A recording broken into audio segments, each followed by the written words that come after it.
Le Seigneur dit à Moïse, « Taille 2 tables de pierre semblables aux premières, et j'écrirai sur ces tables les paroles qui étaient sur les premières tables que tu as brisées. Sois prêt pour demain matin.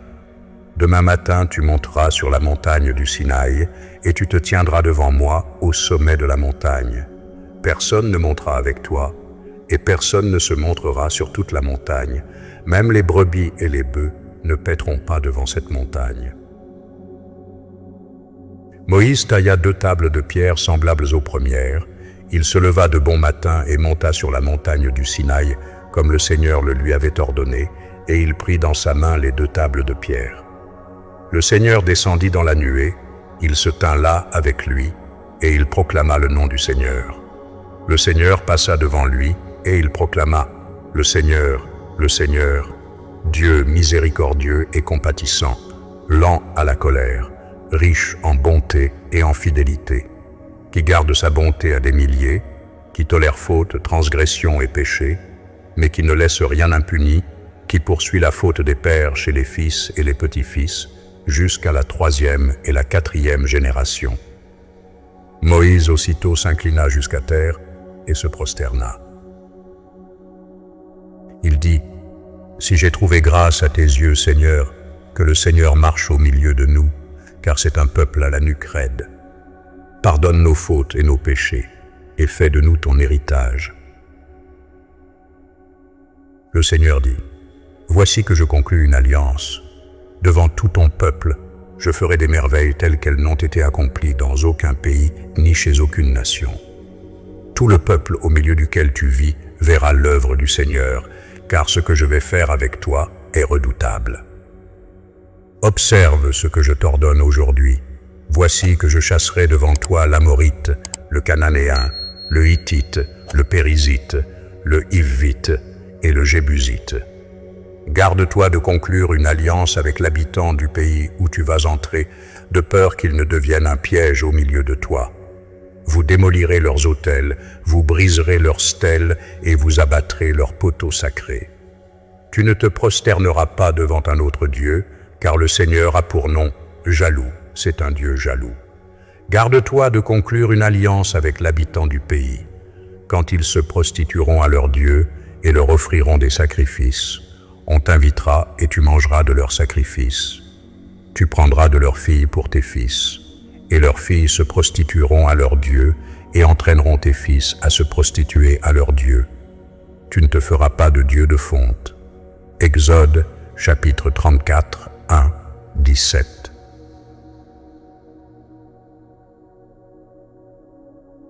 Bienvenue à nouveau, chers amis, dans cette nouvelle. Pause pour la parole de Dieu, l'une de nos séries sur la parole de Dieu.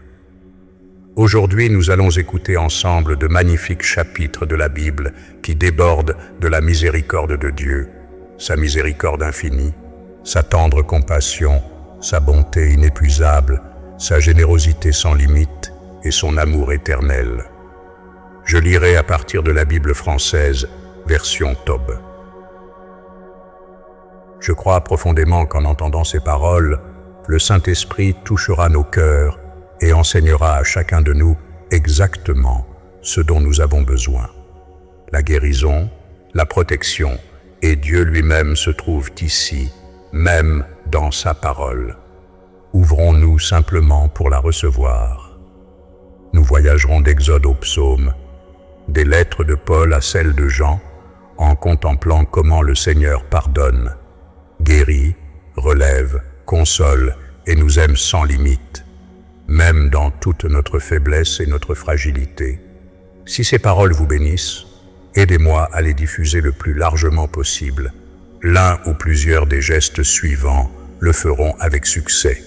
Un simple pouce en l'air, un abonnement, un commentaire ou le partage du lien avec vos proches et vos amis. Que Dieu vous bénisse abondamment pour cela. Merci. Maintenant, calmons nos esprits et concentrons-nous sur la parole de Dieu d'aujourd'hui. Mais d'abord, rejoignez-moi pour cette courte prière. Cher Dieu, mon Père aimant, tu es si plein de grâce, plein de compassion, doux et bon. Merci pour ta miséricorde sans fin, ta grâce extraordinaire et ta bonté qui me couvre. Merci Seigneur d'avoir payé mon énorme dette quand j'étais prisonnier. Tu m'as racheté, Jésus, et tu m'as libéré. Tu as justifié un pécheur comme moi alors que je ne le méritais pas. Tu es le Père qui me chérit, qui aime tous tes enfants d'un amour qui ne renonce jamais. Je ne suis qu'un simple pécheur, sauvé par ton amour qui me submerge, et cela change tout. Merci du fond du cœur. Amen.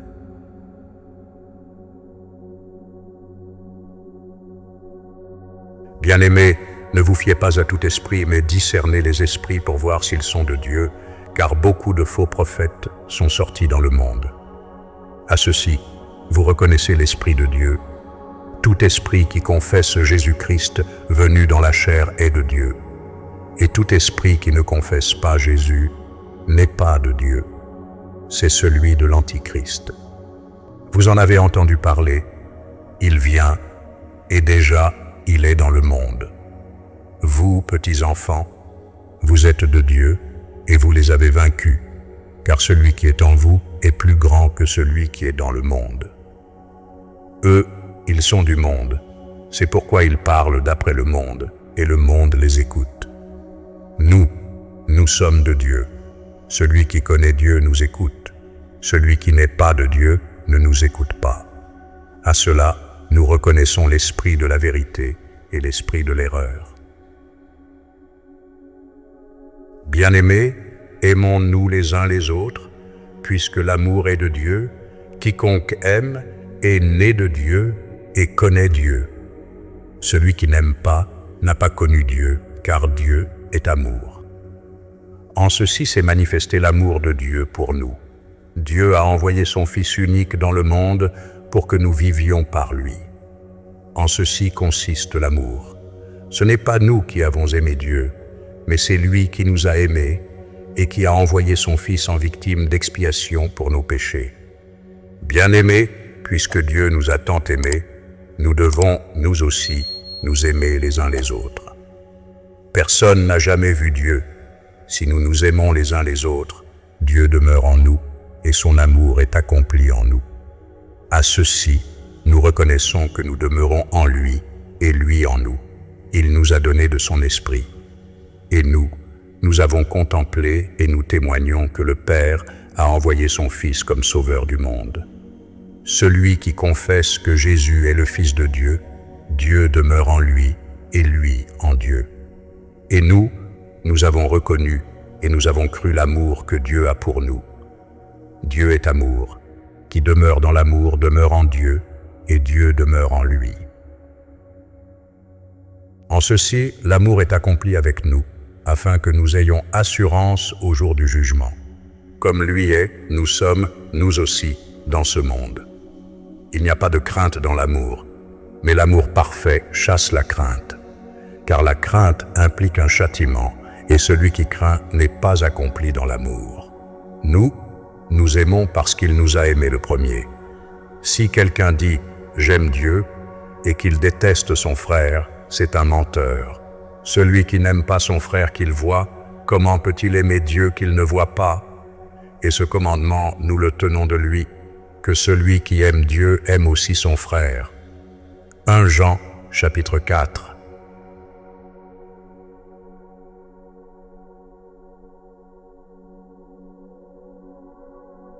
De David. Bénis le Seigneur, ô mon âme, et que tout mon être bénisse son saint nom. Bénis le Seigneur, ô mon âme, et n'oublie aucun de ses bienfaits. C'est lui qui pardonne toutes tes fautes, qui guérit toutes tes maladies, qui rachète ta vie de la fausse, qui te couronne de bonté et de tendresse, qui rassasie de bien ta vieillesse. Tu renouvelles, comme l'aigle, ta jeunesse. Le Seigneur fait justice, il défend le droit de tous les opprimés. Il a fait connaître ses chemins à Moïse, aux fils d'Israël ses exploits. Le Seigneur est tendresse et pitié, lent à la colère et plein de bonté. Il ne conteste pas sans fin, il ne garde pas sa colère à toujours. Il ne nous traite pas selon nos péchés, il ne nous rend pas selon nos fautes. Comme le ciel domine la terre, sa bonté domine ceux qui le craignent. Autant l'Orient est loin de l'Occident, autant il éloigne de nous nos transgressions. Comme un père a de la tendresse pour ses fils, le Seigneur a de la tendresse pour ceux qui le craignent. Car il sait de quoi nous sommes faits, il se souvient que nous sommes poussière. L'homme, ses jours sont comme l'herbe, comme la fleur des champs, il fleurit. Qu'un vent passe sur lui, il n'est plus, et son lieu ne le reconnaît plus. Mais la bonté du Seigneur est de toujours à toujours pour ceux qui le craignent, et sa justice pour les fils de leurs fils, pour ceux qui gardent son alliance et se souviennent de faire ses commandements. Le Seigneur a établi son trône dans les cieux, et son règne domine sur tout. Bénissez le Seigneur, vous, ses anges, héros puissants qui exécutez sa parole, attentifs au son de sa parole. Bénissez le Seigneur, vous, toutes ses armées, serviteurs qui faites sa volonté. Bénissez le Seigneur, vous, toutes ses œuvres en tout lieu de sa domination. Bénis le Seigneur, ô mon âme. Psaume 103.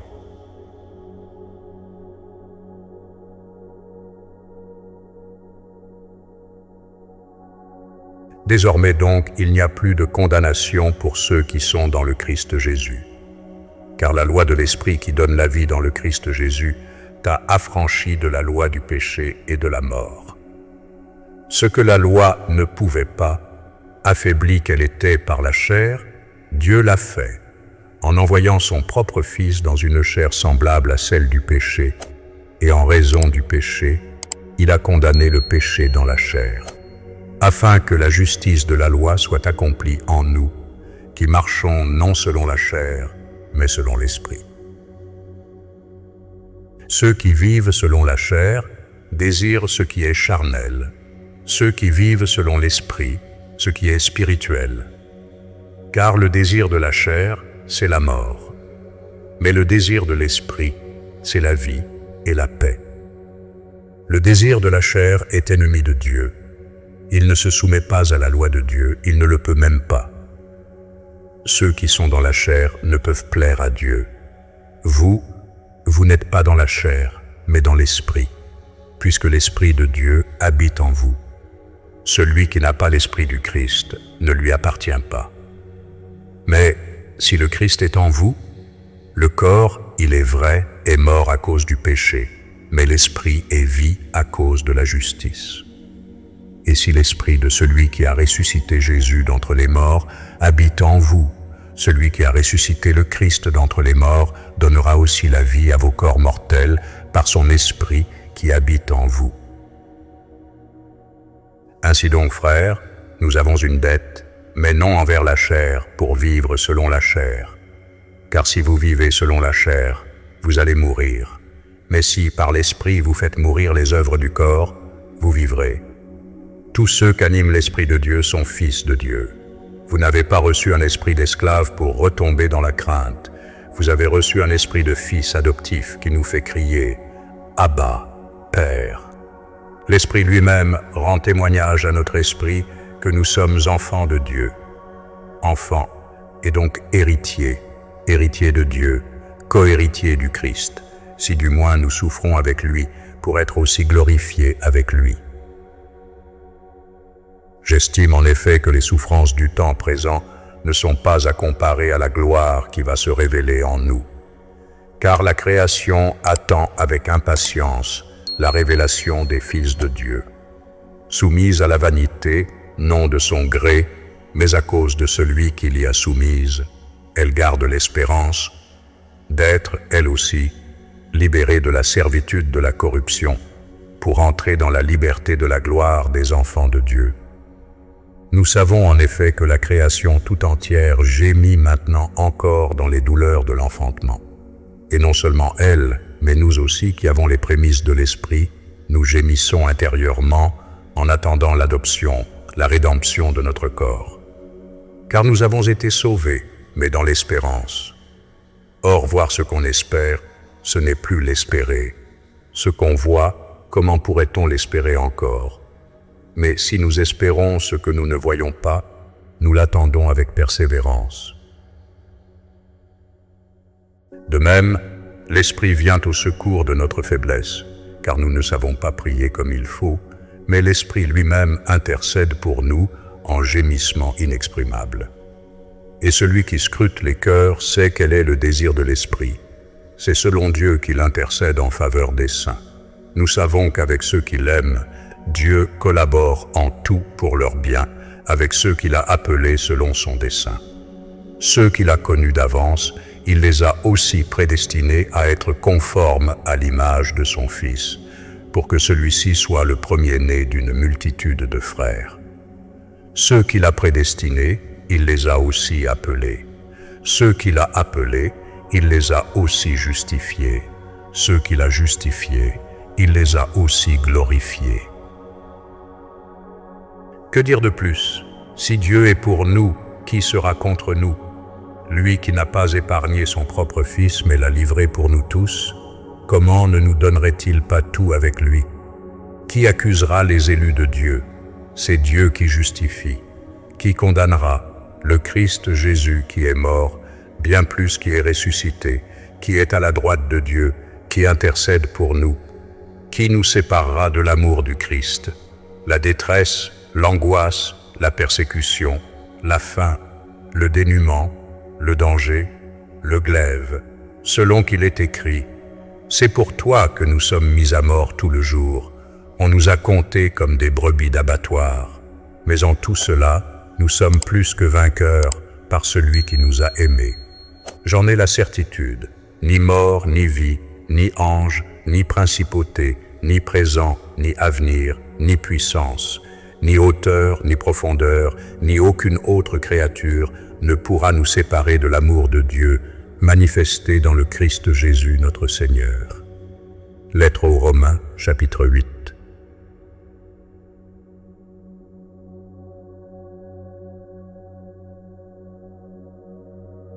Louange de David. Je t'exalterai, mon Dieu, ô roi, je bénirai ton nom à jamais et pour toujours. Chaque jour je te bénirai, je louerai ton nom à jamais et pour toujours. Grand est le Seigneur et digne de toute louange, sa grandeur est insondable. D'âge en âge, on célébrera tes œuvres, on proclamera tes exploits. Je redirai la splendeur glorieuse de ta majesté, je méditerai tes merveilles, on parlera de la force de tes actions redoutables, et moi, je raconterai ta grandeur. On rappellera le souvenir de ta grande bonté, on acclamera ta justice. Le Seigneur est tendresse et pitié, lent à la colère et plein de bonté. Le Seigneur est bon envers tous, plein de tendresse pour toutes ses œuvres. Toutes tes œuvres te rendront grâce, Seigneur, et tes fidèles te béniront. Ils diront la gloire de ton règne, ils parleront de ta puissance, pour faire connaître aux fils des hommes ta puissance et la splendeur glorieuse de ton règne. Ton règne est un règne pour tous les siècles, ta domination pour toutes les générations. Le Seigneur est fidèle en toutes ses paroles, plein de bonté en toutes ses œuvres. Le Seigneur soutient tous ceux qui tombent, il redresse tous ceux qui sont courbés. Les yeux de tous espèrent en toi, et tu leur donnes la nourriture en son temps. Tu ouvres la main, tu rassasies avec bienveillance tout être vivant. Le Seigneur est juste en toutes ses voies, plein de bonté en toutes ses œuvres. Le Seigneur est proche de tous ceux qui l'appellent, de tous ceux qui l'appellent en vérité. Il accomplit le désir de ceux qui le craignent. Il entend leurs cris et les sauve. Le Seigneur garde tous ceux qui l'aiment, mais il détruit tous les méchants. Que ma bouche dise la louange du Seigneur, que toute chair bénisse son saint nom à jamais et pour toujours. Psaume 145.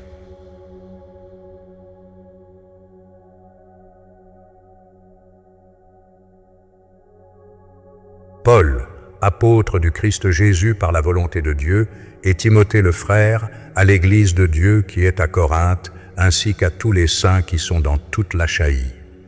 Grâce à vous et paix de la part de Dieu notre Père et du Seigneur Jésus-Christ.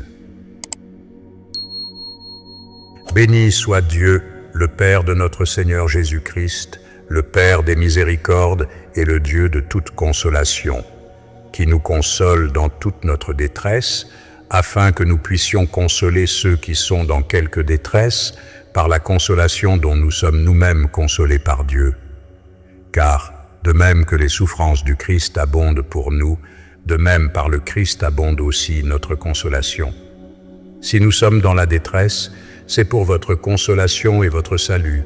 Si nous sommes consolés, c'est pour votre consolation, qui vous donne de supporter avec persévérance les mêmes souffrances que nous endurons, nous aussi. Et notre espérance à votre égard est ferme. Nous savons que, partageant nos souffrances, vous partagez aussi notre consolation. Nous ne voulons pas, frères, vous laisser ignorer la détresse qui nous est arrivée en Asie. Nous avons été accablés à l'extrême, au-delà de nos forces, au point que nous désespérions même de conserver la vie. Vraiment, nous avions en nous-mêmes le verdict de mort, afin que nous ne mettions pas notre confiance en nous-mêmes, mais en Dieu qui ressuscite les morts. C'est lui qui nous a délivrés d'une telle mort et nous en délivrera. Nous avons en lui cette espérance qu'il nous en délivrera encore. Si vous aussi vous nous aidez par la prière, ainsi, grâce à l'intervention de beaucoup de personnes, beaucoup de gens rendront grâce en notre faveur pour le don accordé. Notre fierté, c'est le témoignage de notre conscience. Nous nous sommes comportés dans le monde, et surtout envers vous, avec la sainteté et la sincérité qui viennent de Dieu, non avec une sagesse charnelle, mais avec la grâce de Dieu. Nous ne vous écrivons rien d'autre que ce que vous lisez et comprenez. J'espère que vous comprendrez jusqu'au bout, comme vous avez déjà compris en partie, que nous sommes votre fierté, de même que vous serez la nôtre au jour de notre Seigneur Jésus. Dans cette assurance, je voulais aller d'abord chez vous pour que vous ayez une seconde grâce. Passer chez vous en allant en Macédoine, puis revenir de Macédoine chez vous, et me faire accompagner par vous jusqu'en Judée. En formant ce projet, aurais-je fait preuve de légèreté? Ou bien, ce que je projette, le projetai-je selon la chair, de sorte qu'il y ait en moi le oui-oui et le non-non? Dieu m'est témoin que notre parole envers vous n'est pas oui et non. Car le Fils de Dieu, Jésus-Christ, que nous avons proclamé parmi vous, Sylvain, Timothée et moi, n'a pas été oui et non. En lui, il n'y a que oui. Toutes les promesses de Dieu sont en effet oui en lui. C'est pourquoi par lui nous disons Amen à Dieu pour sa gloire. Celui qui nous rend solides avec vous dans le Christ et qui nous a donné l'onction, c'est Dieu. Il a mis aussi son sceau sur nous et il a donné dans nos cœurs les arts de l'esprit. Pour moi, j'en prends Dieu à témoin contre ma propre vie. C'est pour vous ménager que je ne suis pas revenu à Corinthe. Ce n'est pas que nous soyons maîtres de votre foi, mais nous collaborons à votre joie, car c'est par la foi que vous tenez bon. 2 Corinthiens, chapitre 1.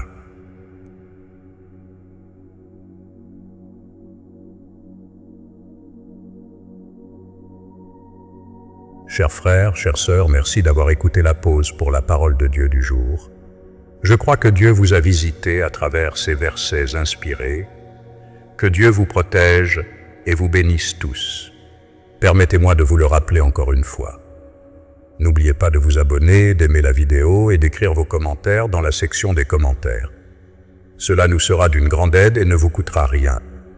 Que Dieu vous bénisse encore plus abondamment en le faisant. Merci. Au plaisir de vous retrouver dans la prochaine.